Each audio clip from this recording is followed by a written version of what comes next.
Welcome to the Old Time Radio Westerns. I'm your host, Andrew Rhynes, and let's get into this episode. This episode is going to be Western Stories. This story comes from Lux Radio Theater. The original air date is January 22nd, 1951, and the title is Broken Arrow, starring Burt Lancaster in the lead role instead of Jimmy Stewart. Let's get into it, and I hope you enjoy. Lux presents Hollywood.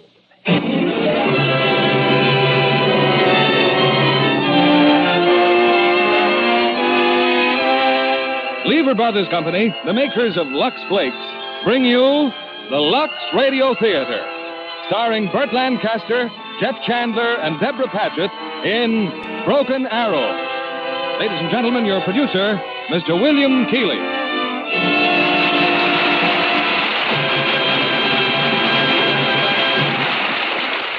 Greetings from Hollywood, ladies and gentlemen. Too often in our Western pictures, the American Indian has been cast in the role of villain. For, according to the Western movie code, the white man is always the hero. However, in tonight's play, Broken Arrow, we have two heroes. One, an American Indian, famous leader of the ferocious Apache tribe.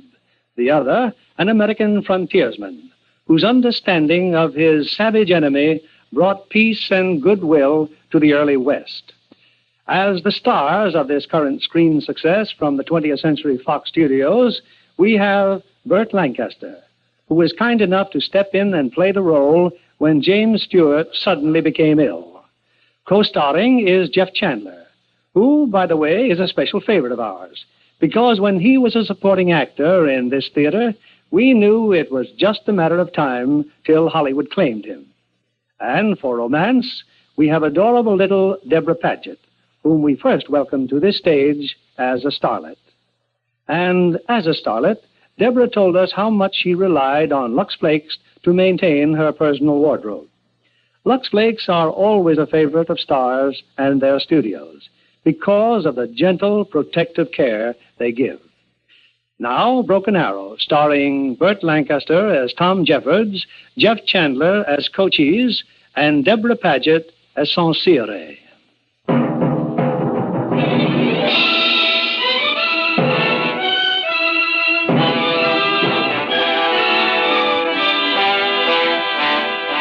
This is the story of a land, of the people who lived on it in the year 1870, and of two men, one named Cochise and the other Tom Jeffords, who tells our story.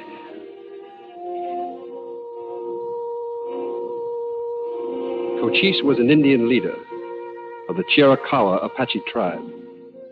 What I have to tell happened just as you'll hear it. The only change will be that when the Apache speak, they will speak our language.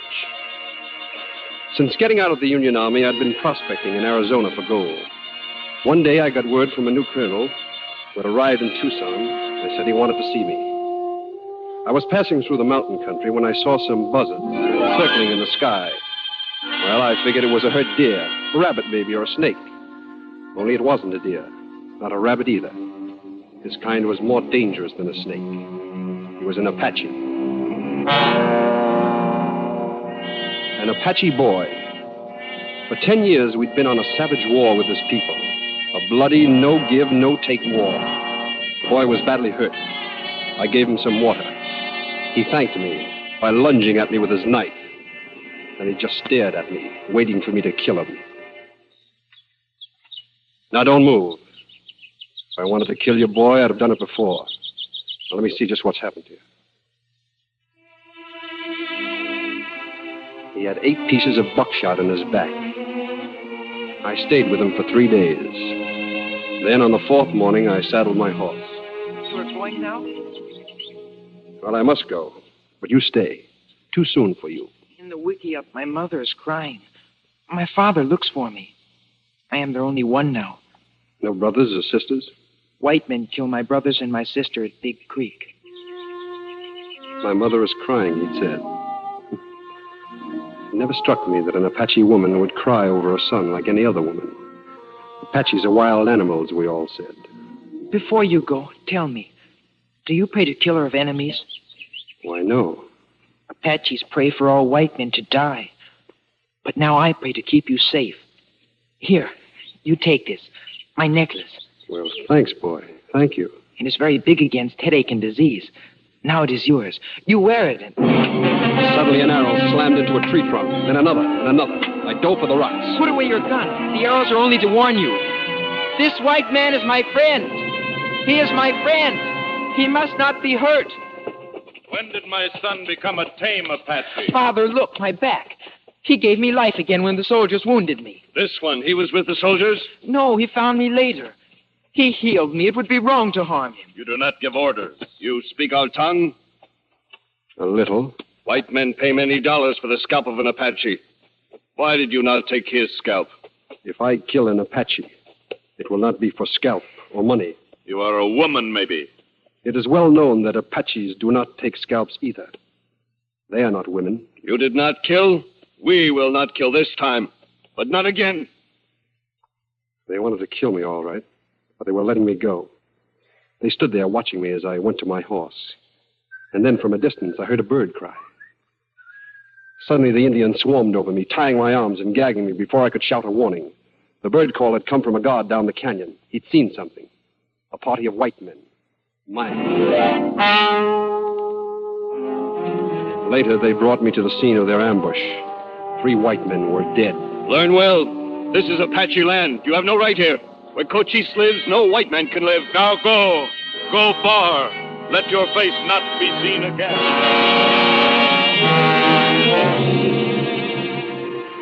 I reached Tucson the next morning. The new colonel was waiting for me. I'm glad to know you, Jeffords. I'm Colonel Bernal. I've come here with orders to clean out Cochise and his Apaches from the Graham Mountain area. Well, that's a pretty big order, sir. Wipe them all out. Butcher them like hogs. Kill every one of them. That man, I've just been talking to him. He was with a party of miners. They were ambushed yesterday morning. Half of them were killed. He said they wanted Cochise. He said they got 10 or 12 Apaches out of a war party of 50. There weren't 50, Colonel. There were only 5, and not one of them got scratched. How do you know? I saw what happened. You saw it? Seems to me most men would have lent a hand.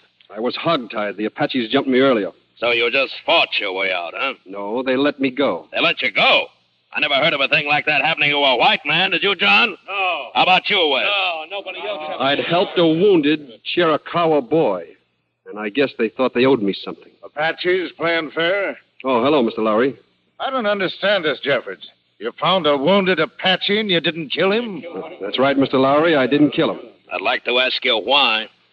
Colonel Bernal, just what was it you wanted to see me about, huh? I think I know how we can stop Cochise. I have 250 men in town, fresh, disciplined troopers from the east. But I need you to do a little reconnoitering for me.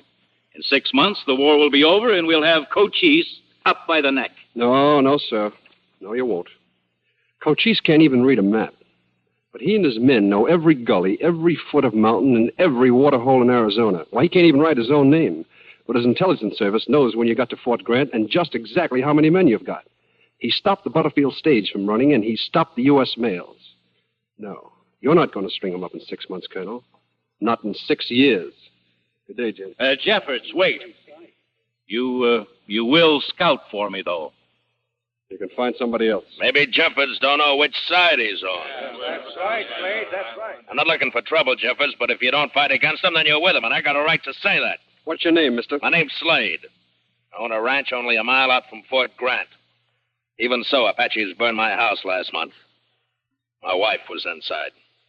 Seems to me a white man would want to see that sort of thing stopped. That's right. Anybody would. Then why won't you help the colonel?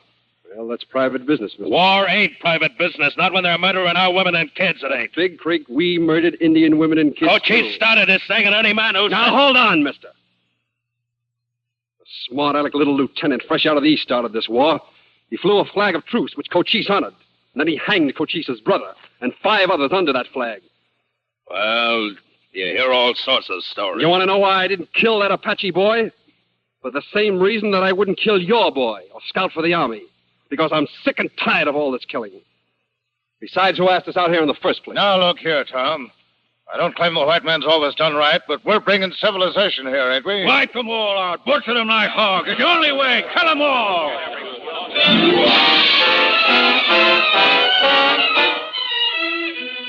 Well, I had one good friend in town, Milt Duffield. Milt ran the mail depot. I wanted to see Milt, and I wanted to see a man who worked for him.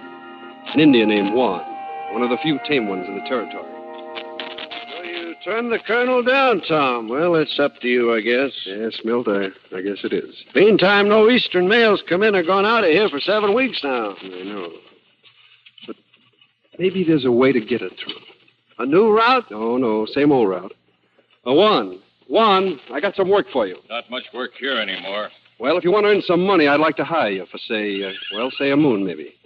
I want you to teach me to speak Apache good. I want you to learn me about Apache spirits, about Apache ways. No white man has to learn these things. Why you? I want to speak to Cochise. You crazy? I tell you, Milt, I'm sick and tired of having people like Slade and Lowry asking me which side I'm on. I've been willing to take a chance up in Cochise's territory to look for gold. All right? Now I'll take a chance on something else. Cochise will not speak with white man. Well, we'll send up smoke signals. He will not come to see you. No. I want to go to see him. To his stronghold? That's right. No white man's seen Cochise in 10 years and lived to tell it. Don't try it, Tom. Juan, will you teach me? I want to speak to Cochise about letting the mail go through. Maybe even about peace. I will teach you. Thanks. But for this, I will not take gold. It will end bad. Cochise will kill you.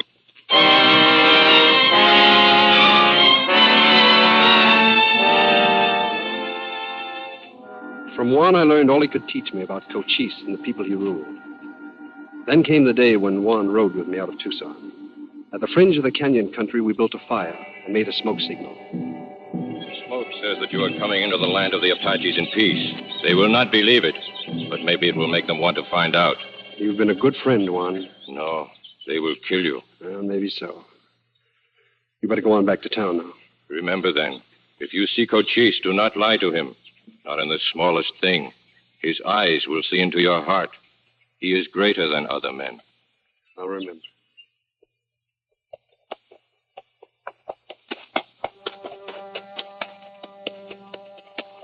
So I started into the canyons. I never felt so lonely or so dog-scared in my life. There wasn't a sign of an Apache. But I knew that the smoke signal had been seen, and not a movement I made went unwatched. For 3 days, I climbed higher into the mountains. Every sound, the rolling of a stone, the call of a bird, or the coyotes at night. Maybe this would be the last sound I'd hear. I kept my hands visible, away from my weapons. I tried to look at ease. And then I saw it. The Apache village. Great stone crags guarding the approaches in a forest beyond. I rode by the Sentinel Rocks, and suddenly out of nowhere, the trail behind me became alive with Indians. And far ahead, I saw them pouring out of the wickiups, their rifles in their hands. No one said a word. When they surrounded me, they stopped my horse. Finally, one of them spoke. Get off the horse. You. We have met before. Before we let you live, you are a fool. I have come to speak to Cochise. Even a fool knows that he respects truth as he respects bravery. Take his weapons. I hand them to you. I will want them when I leave. How do you know you will leave here alive? I am Cochise. Speak. When the Indian wishes to signal his brother, he does so by smoke signs. This is the white man's signal. This in my hand. This is a letter. My brothers far away can look at this and understand its meaning. We call this mail. We have seen such signals before. The men who carry the mail seek no trouble, yet your warriors kill them. I have come to ask you to let these men travel in safety. This mail carries war signals against us. No, this is used for other talk. War signals are sent by the military. You have carried such messages against us? When I was a scout for the army, yes. You have fought us? Yes. In the Battle of Apache Pass. Come with me.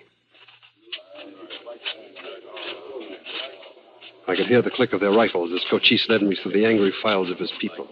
He said nothing until he entered his wickiup and sat down. I am the leader of my people. We fight for our land against Americans who try to take it from us. You give me no reason why I should not kill American mail riders. We kill you, too.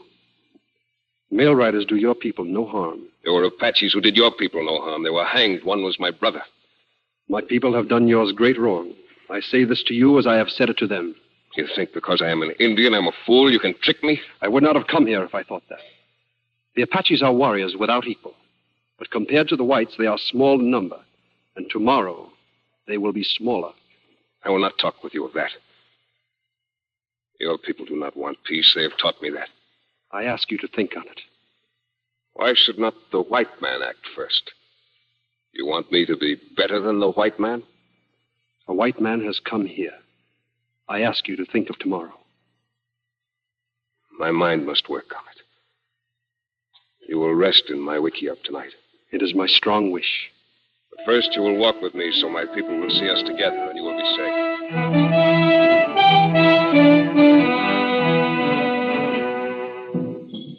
With the coming of darkness, some of the Indians started a chant, a song of some kind. And then around the fires, I could see the dancers approaching, warriors in full paint with masks and costumes, like nothing I had seen or heard about before. This is a spirit dance, the spirits of good and evil. I think that this must be the dance that comes before the sunrise ceremony for a young girl. Yes, you are very different from other whites. You learn to speak our tongue, try to understand our ways. Maybe someday you will kill me or I will kill you. But we will not spit on each other. That is how I feel. The girl we dance for is in the holiest time of her life. It is good luck to visit her now. Would you like to visit her? Yes. Come with me. Were you ever wounded? Wounded? Why, yes, in my arm. We will tell her. For this night only, this girl is even more holy than most, maybe because she has been away from us for a long time. She is very old for this ceremony. It is very special.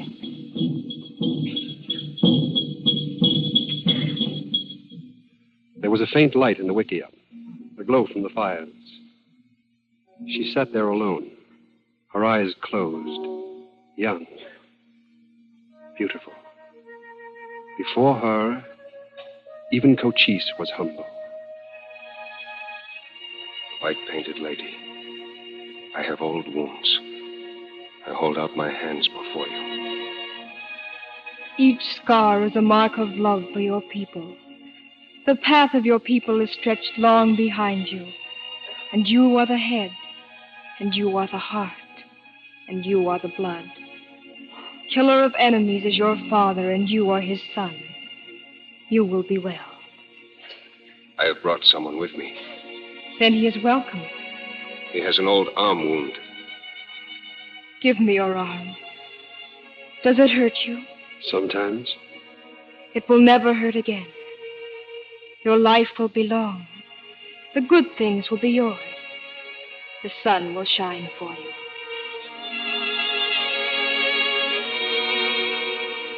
We stood there in the silence for a moment. Then Cochise led me out again. At such a time as this, she sees and knows many things. What is her name? Sonseeahray. Sonseeahray. Morning star. Yes, morning star.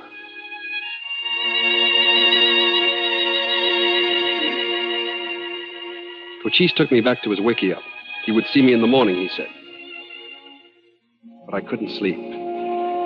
Even long after the drums and the dances were finished, I lay there thinking. Cochise, the savage. Cochise, the killer. Cochise, as strong and as wise as any man I'd ever known. And then he faded from my mind. And in his place, I saw a girl. The girl, Sonseeahray.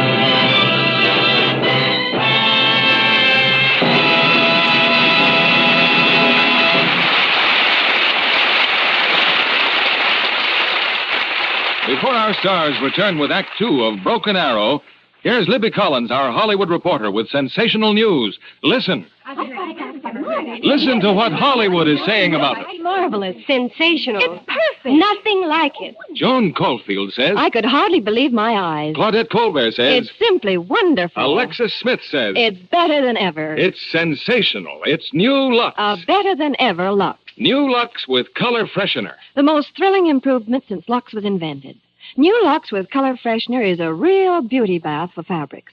It gives new life to all colors every time they're luxed. Hollywood screen stars, women everywhere, are saying it's a washing miracle. Smart prints are brighter and gayer, look glowingly alive. Wait till you see what it does for white things.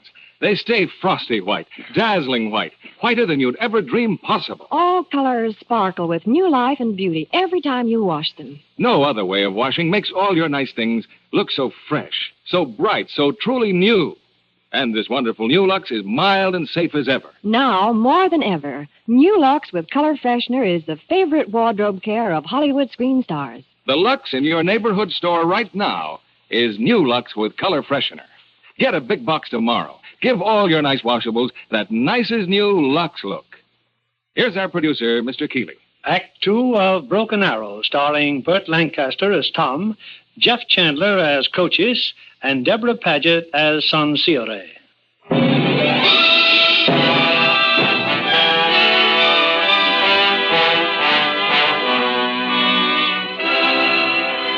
The next morning, I found myself free to come and go through the village.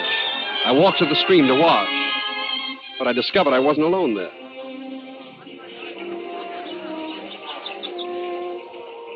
Full of curiosity, aren't you, Sonseeahray?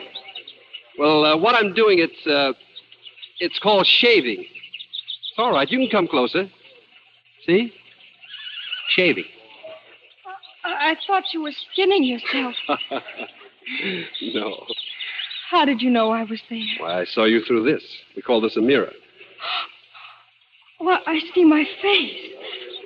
Oh, what a thing it is. Mirror. Here, it is yours. Mine? You can look at yourself every day. You can see how beautiful you are. No, wait a minute. Please, don't go away. I must. It is not fitting. But why?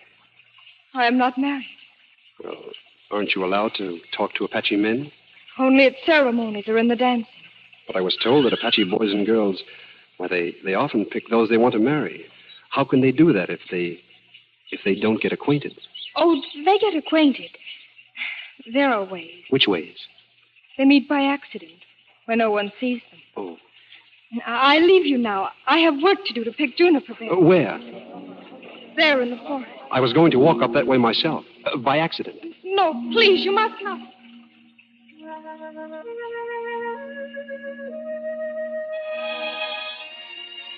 You told me not to follow you, but I had to.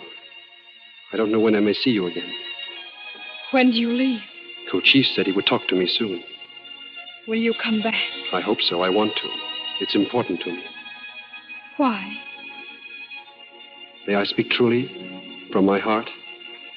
It will be all right. All my life, I've been mostly alone. I wanted it that way. But when I saw you last night and you touched me and you prayed for me, I felt bad being alone. I knew that I needed to see you before I left, so that I could find out if it was the same as it was then. Is it the same? Yes. Now when I go away, I will be lonely for someone, for the first time in my life. I think maybe I, too, will be. You will be what? Cochise! Cochise has seen her! She ran off. I waited for Cochise. But whatever he was thinking, he made no mention of Sonseeahray. I have decided about the mail. You have kept your word. If I let the mail riders go in safety, but no one else, there will be little loss. It will show the whites what power the Apache has. The idea makes me laugh a little. It is a good step. The seed is small, but maybe the tree will grow big. I will be happy to tell my people. It would be wise if you leave now. Your horse is saddled. You will reach Tucson without harm.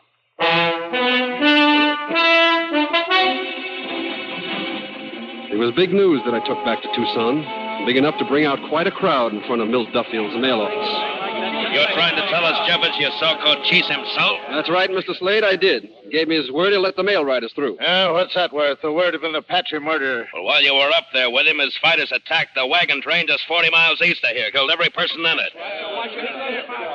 Cochise never said anything about calling off the war. He just said that the mail could go through. Well, if you're so full of faith in the word of an Apache, will you lay a little bet on it? You name it, Mr. Lowry. $300 that 5 mail riders in succession leave here and that 5 come back? You've got a bet, Mr. Lowry. Well, you heard him, gents. Mail routes guaranteed safe for Tom Jeffords and his pal Cochise. Now, who writes first? Not me. What's the matter? No volunteers? Looks like you'll have to go yourself, Jeffords. All right, Slade, I will. Oh, no, you won't. That won't prove a thing. I'll go. That'll prove something. You better think it over, Milt. Milt's your friend, Jeffords. You gonna let him go out there and be butchered? When can you leave, Milt? I'll leave right now. Thanks.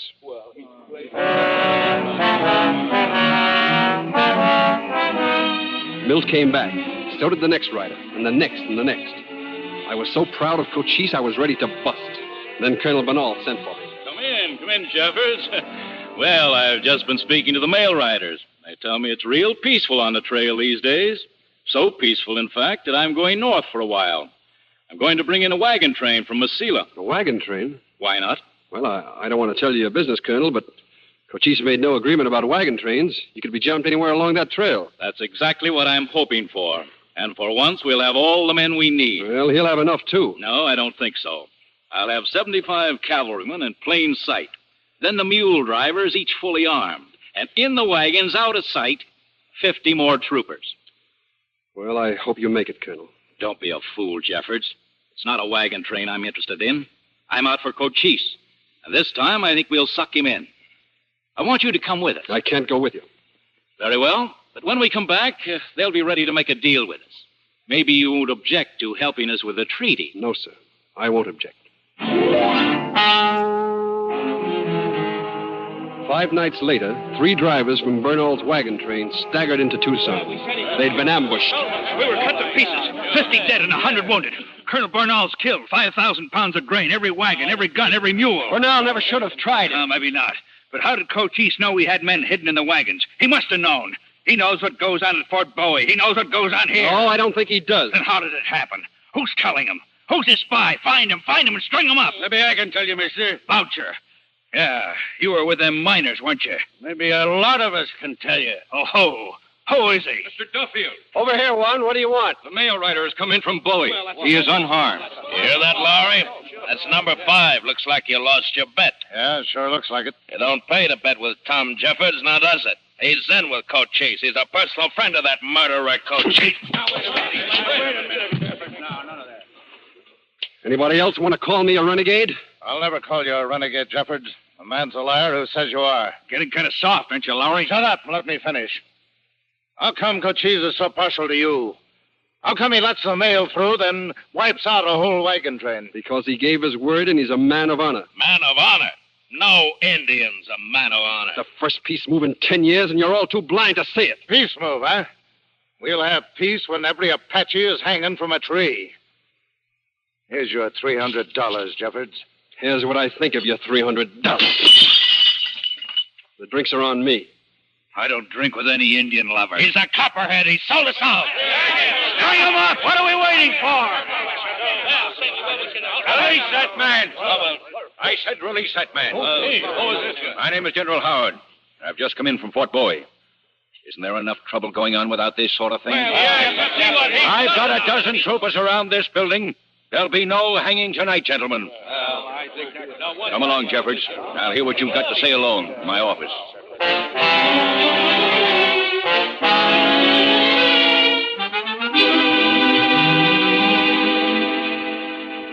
Then when the mail rider got through tonight, why, they were all sure I'd sold them out. Well, that's the story. I don't think I'm not grateful to you, General, but Jeffords, I want you to take me to see Cochise. Why do you want to see him? If I can, to make a treaty of peace. Who sent you here? The President of the United States, with full power to make a fair treaty. Yeah, to be changed later. Any treaty I make will stand. I warn you, General. I'm not going to sell Cochise down the river. Now, what's your idea of a fair peace? Suppose you tell me. All right, I will tell you. Equality. The Apaches are a free people. They have a right to stay free on their own land, with no soldiers on it. What else? Well, you can talk the rest over with Cochise. Then you'll take me to see him? You'll go alone, without troops. Is that the best way? That's the only way. Then I'll go alone.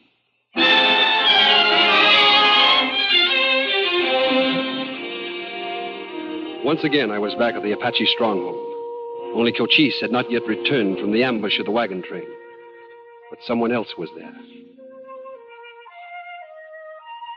Sonseeahray, there is something I need to know. I have been away almost a moon. Has anything changed with you? No. When you went away, I became frightened. I thought, he won't come back. And even if he does, when he returns from his own people, he will look at me with cool eyes. But now I am no longer afraid. You're trembling. You put such new feelings in my heart. It is there I am trembling. I love you, Sonseeahray. I love you. They are returning. Cochise and the warriors. You can welcome them later. Not now, Sonseeahray. No, Tom. Not now.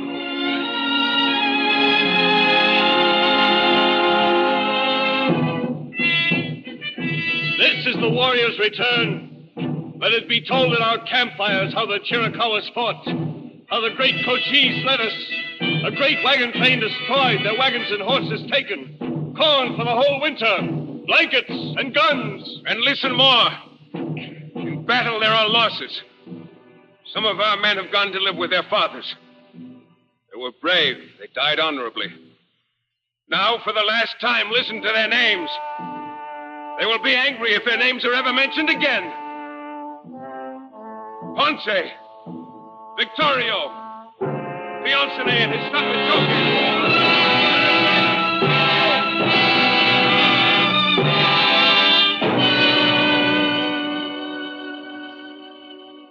So I have come to you again, Cochise.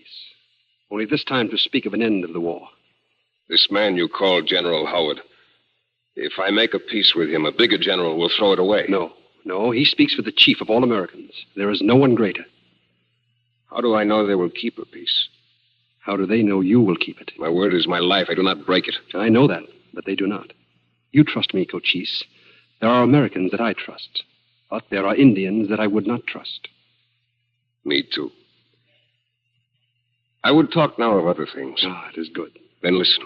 All evening, my friend, your eyes have gone to the maiden Sonseeahray. I'm glad you speak of her. I want her for my wife. I will do all the things expected of a husband here. So?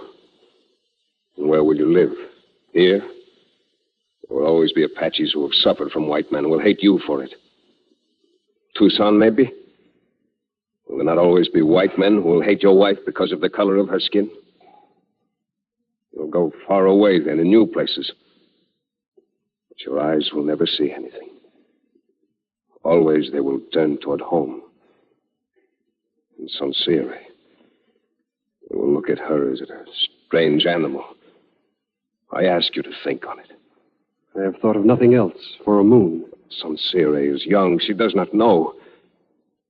Besides, I have listened to her mother. She will refuse you. I'll take her away from here. She'll go with me, too. She will not refuse. I make a joke. Always the girl's mother is a good joke. Then I can marry her? Bring 3 horses and saddles to her parents. I'll bring them back from Tucson with me. No, you will let me give them for you. Oh, no. They're almost yours anyway. They came from your people. I want to do this for you, my friend. And the marriage? Now? Not now. First, you go back to Tucson. Look into the heart of this general. Do not bring him back unless you are sure of him. Tomorrow, I will send out runners. Apaches from all tribes will come here. To talk of peace is a big thing. I cannot decide it alone. That is not expected. And remember, I make no promises.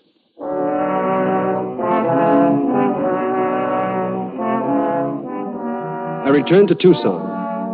For a solid week, I studied and I questioned General Howard. By the time I brought him back to Cochise, I knew he could be trusted. I prayed that a decent peace would come from the meeting of these 2 men. I wanted it for my country. I wanted it for Cochise and his people. And I wanted it because I loved a girl. Tom, you are back. But it is not permitted to visit me. Cochise will allow it, for a short time only. Cochise? He is in council? Yes. Soon he will send for me to join them. But not now. No, not now. My mother is in the wickiup. We will sit out here. Closer. No, not closer. We must not even touch our hands. I have been very busy these days. I prepare my clothes for the wedding. I must build a special wickiup for our honeymoon across the lake, away from everybody. In all this, my mother helps me and teaches me. And I try to do as I think she did when she was a girl. And she couldn't have done it neater. What is that? What does it mean? Oh, that's something that the Americans say. It means that I love you and I'll honor your parents. But most of all, it means that I love you. The American, he is wanted now. Always when we are alone. We are never alone. Cochise. I think he plans it that way. Big joke.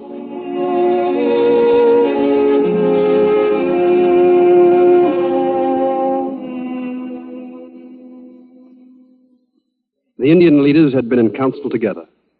They called for General Howard, too. There would be questions. And upon our answers could rest the fate of all the Southwest Territory. And you understand, Cochise, about the signing of these maps. I will place my name upon yours. You will place your mark upon mine. What is the purpose of this? It is a way of showing to all people for all time any agreement that you and General Howard make. If we make peace with the Americans, can we still raid the Mexicans? There cannot be war against the Mexicans either. And let the White Eyes be sent back. Wait, we will talk further by ourselves. Now is the time only for questions. If the chief of the white men dies, what will follow? His word is a bond on the chief who follows him. Suppose some white man wants yellow iron and he comes on our land to take it. Can we kill him? Such a man should be captured and given to our military. Then he will be judged and punished. Suppose he is not captured until he has killed one of us. If a white man kills an Indian on your territory, we will hang him. That will be something for Cochise to see. The two white men will go now. I will bring you our decision. I trust none of this. They offer a piece of paper that marks where we can go and where we cannot go. Our land gets smaller. Then he says we cannot go into Mexico, and our land grows still smaller. Where will we get corn and horses if not by taking them as we always have? The Americans will give us cattle. We will raise them and trade them for our needs. The answer of a woman. I am not afraid. I speak from my heart. You speak well. Speak more. It is not the Apache way to be grandmothers to cattle.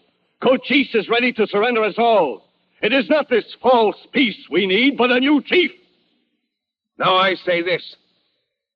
It is not easy to change, but sometimes it is required. The Americans are growing stronger while we grow weaker. If a big wind comes, a tree must bend or be lifted out by its roots. And I say this also. I will make a test of this peace, a test of 3 moons. I take one of my arrows. I break the arrow. I will try the way of peace. Those who stay with me must keep my word. Let all others walk away. I walk away. I walk away. I walk away. I walk away. Who else comes? Who else? Who else?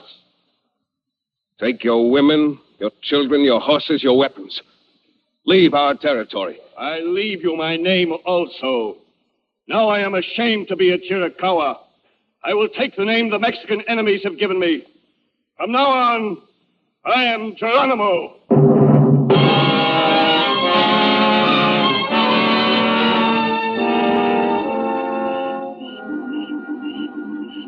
I'm worried, General. They're taking a long time. Too long. Meanwhile, I find this food delicious. What meat is it? Pony. In your honor, sir. Pony? What kind of meat is that? A pony is a small horse, General. Oh. A small horse. The council is ended. We will try this peace. But there must be a time for testing. 3 moons. Why is it needed? The white man has not shown in the past that he will keep a peace. A 3-month armistice. Well, maybe it's a good idea. I have placed a stone before my wickiup. For every day without war, there will be another stone. When 3 moons have passed, the pile will be high. Then we will place a white flag upon it, and there will be peace. My heart is glad, Cochise. I am not yet glad. To talk of peace is not hard. To live it is very hard. I will wait 3 moons to be glad.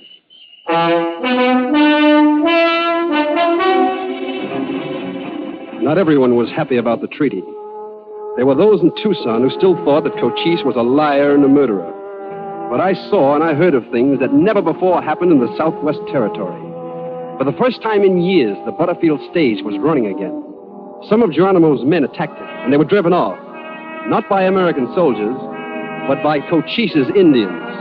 It was almost too much for the people of Tucson to believe. I could go back to the canyons now.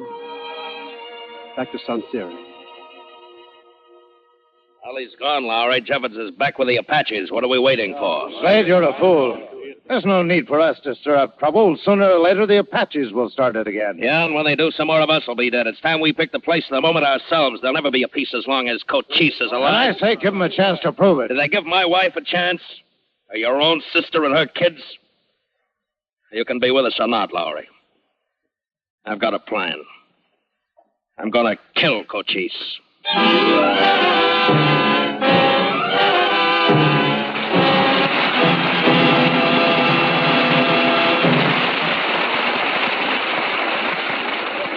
Tonight, I have chosen two guests to share the spotlight.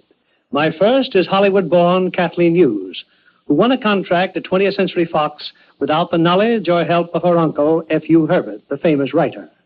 Our second is a glamorous news star, but more of that later.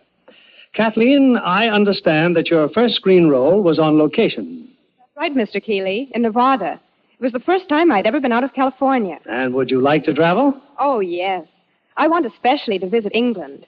Maybe if I were a star, I might even be presented to the King and Queen, as Irene Dunn was when she made the Mudlark there. Well, we'll all have a chance to see her superb characterization of Queen Victoria soon.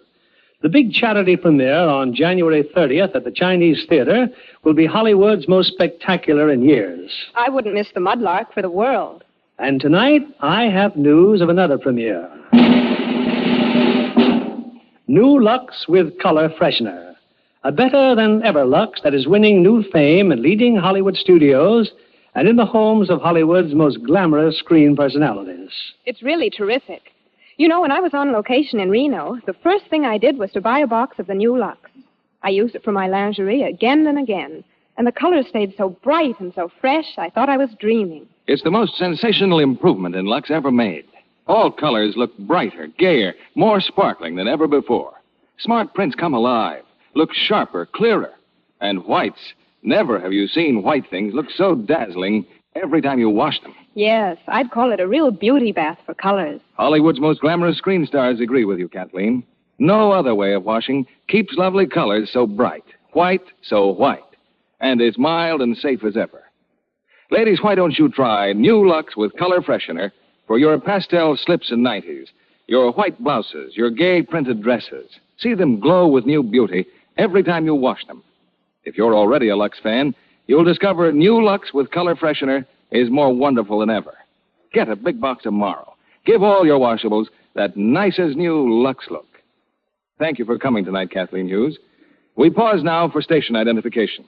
This is CBS, the Columbia Broadcasting System.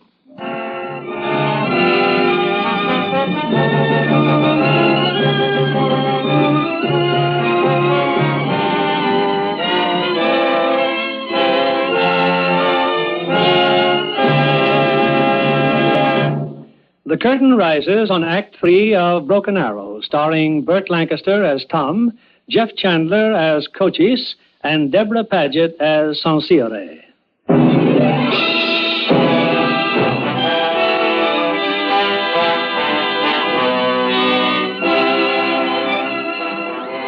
The day had come for my marriage to Sonseeahray. It was on that day that Cochise placed the 12th stone on the mound in front of his wickiup. So far, it has gone well, my friend. Yes, and the signs are good, here as well as Tucson. I will still wait to be glad. But now you will forget about peace and war. Now you will think only of your bride. The ceremony, is it a long one? No. No, with us, the ceremony of love takes place in the heart. The rest is small. Come, they're waiting for us.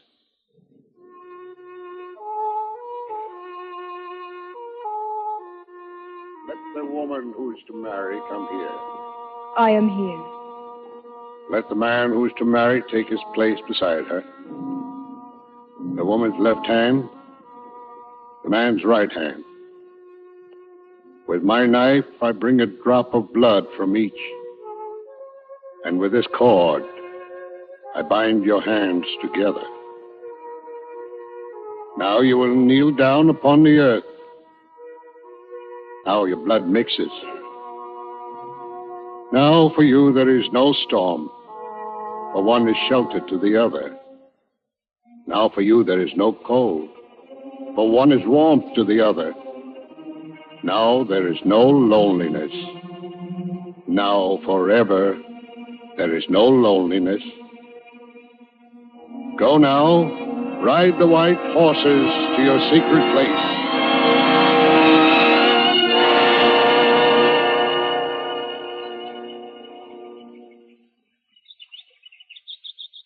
Look at you. The sun is high and still you sleep. No, not asleep. Just quiet because I'm so happy. I'm afraid if I open my mouth, my happiness will rush out into a funny noise like, Yahoo!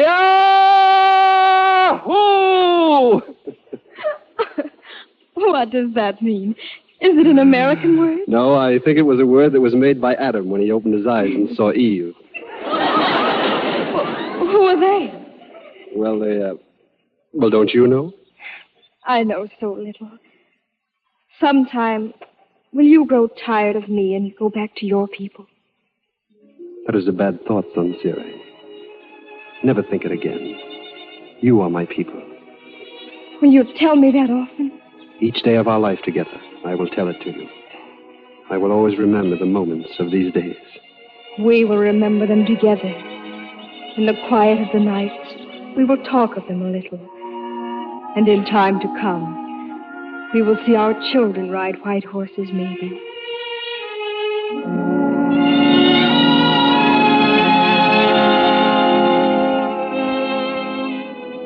When we returned to the village, I saw that the pile of stones had grown higher still.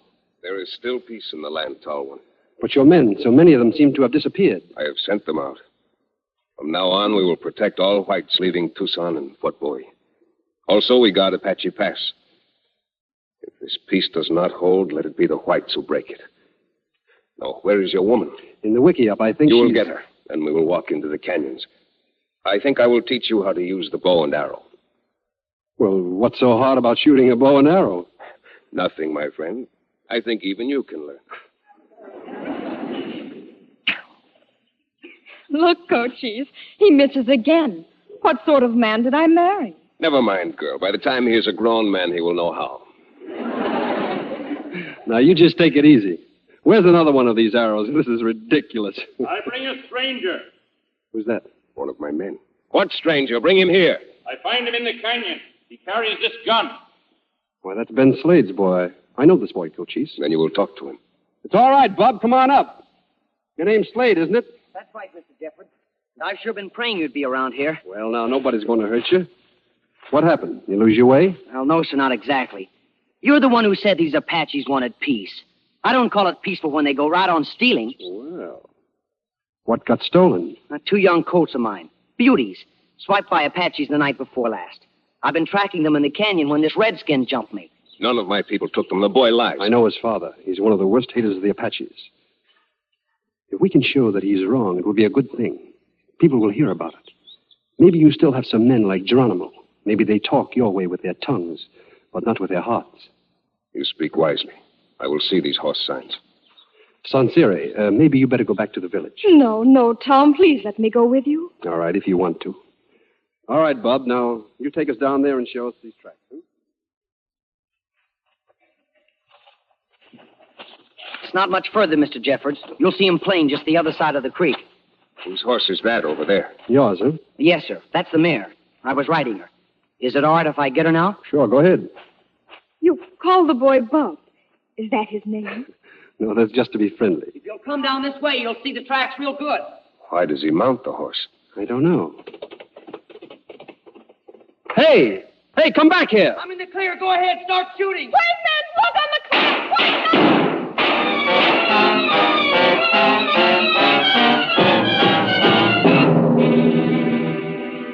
I don't know how long it lasted. One of their first shots had hit me. When I came to, I was alone. And then I saw something lying on the rocks below me. I got to my feet. The haze disappeared. Sonseeahray. No. Oh, God in heaven. No.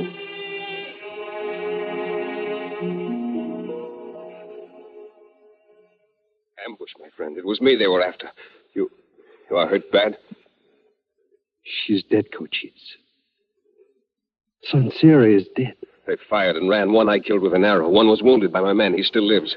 Give me a knife and bring him to me. It will not be done. Bring him to me! No, it will not be done. Some things a man cannot bear. Do you see her? She's dead. And this peace is a lie. They don't want peace. It is not a lie. I will not let you make it a lie. Are you a child that you thought peace would come easy? You who taught me so well? Is it my brother who asks me to spit on my word? Why do you speak to me? Speak to her. When she hears, I will hear. You will hear me now. You will hear this. This was not done by the military. Geronimo in the South breaks the peace no less than these whites. And as I will bear the murder of my people, so you will bear the murder of your wife. I am Cochise. I do not betray my people or their children. And no one on my territory will open war again. Not even you. He carried me back to the village. A few days later, he told me that some men from Tucson had come to see me. Bill Duffield was with them. And General Howard. Tom, we've come to pay our respects, Tom. Thank you, Milt. We've rounded up every man that had anything to do with the ambush. They're going to pay the full penalty for what they've done. Jeffords, I know nothing can compensate you for the terrible thing that has happened. But your friends here are trying to tell you that your very loss has finally brought our people together in the will for peace. Without that will, treaties are worth little or nothing. General Howard's words meant very little to me then. But as time passed, I came to know that the death of Sonseeahray was like a seal upon the peace.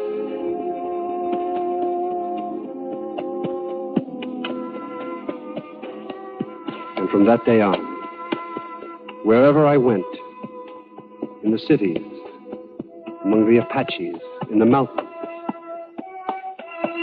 I always remembered my wife was with me.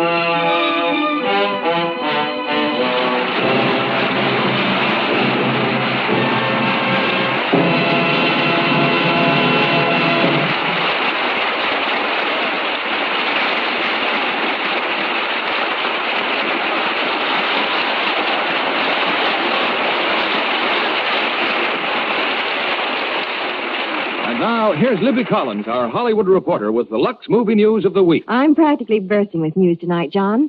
First, my movie news. It's Payment on Demand, RKO's timely story of modern marriage. Superbly acted by Betty Davis as the brilliantly ambitious wife, and Barry Sullivan as the husband who is bored with his business success. With two such stars, no wonder it's outstanding. Well, it's a challenging domestic drama. Barry Sullivan wants to be a quiet, small-town lawyer. But Betty craves wealth and position, and by her relentless scheming makes him a wealthy but unhappy executive of a big steel company. For a role like that, Betty must wear gorgeous clothes. Uh-huh, she does. And here's where my second big news comes in. News about a washing miracle. New Lux with color freshener. This New Lux was used to care for all the fine washables of the entire cast. You should hear the wardrobe women rave. In the picture, Betty wears some ravishing blouses with her beautifully tailored suits. A navy and white dot, a cream-colored crepe, and a white lawn. Every time they were luxed, they looked as sparkling and fresh as new. Camera perfect.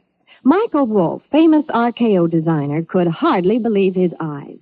It's the most thrilling improvement ever made in Lux Flakes. Imagine that, ladies. Colors actually renew their brightness every time you wash them. Brighter than you ever dreamed possible. Prints come alive as never before. Look so gay and exciting, they're positively breathtaking. And white stay cloud white. Whiter than any other way of washing can make them. Your gayest prints, your most delicate colors, your frostiest whites sparkle with new beauty every time you wash them. Lux has been the favorite of screen stars, smart women everywhere, for years. Now, New Lux is even more wonderful than ever. For blouses, washable dresses, lingerie, all your nice things. And safe and mild as always. Notice Betty's blouses when you see payment on demand. They were luxed again and again. Look as nice as brand new. When you try this New Lux, you're in for a thrill. You'll agree with screen stars, Hollywood dress designers, and heads of wardrobe departments. New Lux is the most wonderful clothes care you've ever discovered. Get a big box of Lux Flakes tomorrow. It's in your store now. Give all your pretty washables that nice as new Lux look. Now, here's Mr. Keighley with our stars. And here they are, Burt Lancaster, Jeff Chandler, and Debra Paget, for a special curtain call. Burt, we want to doubly thank you for stepping in at the crucial moment when Jimmy Stewart was taken ill. You were wonderful, Burt. I was glad to...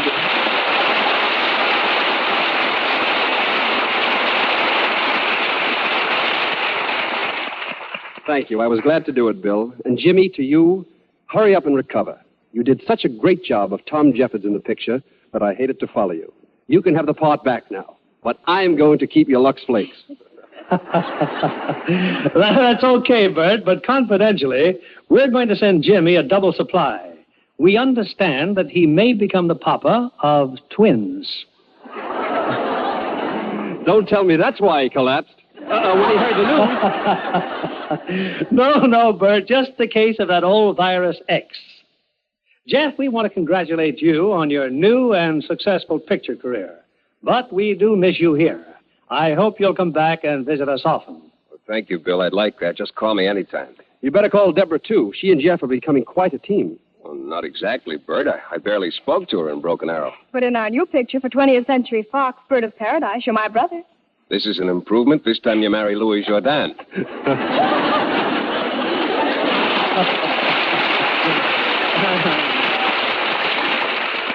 Well, Jeff, there's no reason why we handsome fellows shouldn't always win the girl. It says here. I think you'd better tell us about next week's play, Mr. Keighley, before the Apaches declare war again. Yes, I agree with you.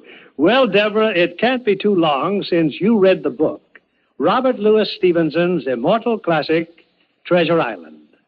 And as our stars, we will have that distinguished British actor, James Mason, and a new and talented youngster, Bobby Driscoll, and that fine character actor, Nigel Bruce. We know the entire family will want to hear this great adventure story as it was brought to the screen by Walt Disney. Well, it sounds great, Bill. We'll be listening. Good night. Good night. Good night. You are all wonderful. Here's a tip from one of Hollywood's beautiful stars, Joan Fontaine. She says, it's easy to be Lux Lovely. I depend on my daily Lux Soap facials. They do wonders for the skin. Leave it softer, smoother, exquisitely fresh. Why don't you try this gentle care Joan Fontaine uses for her $1 million complexion? Work the rich, creamy Lux Soap lather well in, rinse with warm water, rinse again, this time with refreshing cold water. Now, pat your face dry with a soft towel. Your skin is so much lovelier after this beauty facial. Active lather does the trick. Give skin that Lux Lovely look. Put Hollywood's beauty soap on your shopping list now.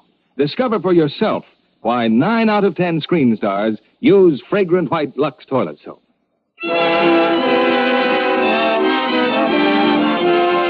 Lever Brothers Company, the makers of Lux Flakes, join me in inviting you to be with us again next Monday evening when the Lux Radio Theater presents James Mason, Bobby Driscoll, and Nigel Bruce in Treasure Island. This is William Keighley saying good night to you from Hollywood.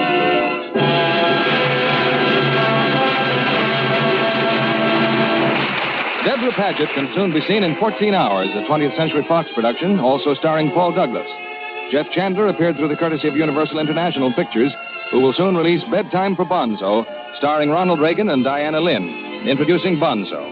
Our play was adapted by S.H. Barnett, and our music was directed by Rudy Schrager.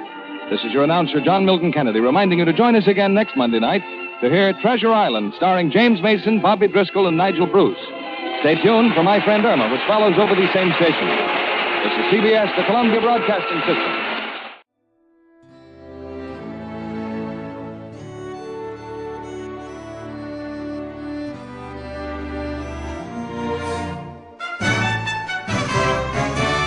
This has been a presentation of OTRWesterns.com, and we hope you enjoyed. Please take some time to like and rate our shows in your favorite podcast application. Follow us on Facebook by going to OTRWesterns.com/Facebook. Join in the conversation by going to OTRWesterns.com/Discord. And don't forget to send us an email, podcast@OTRWesterns.com. This episode is copyright under the Attribution Non-Commercial Share Alike copyright. For more information, go to OTRWesterns.com/copyright. Have a great day, and again, thanks for listening.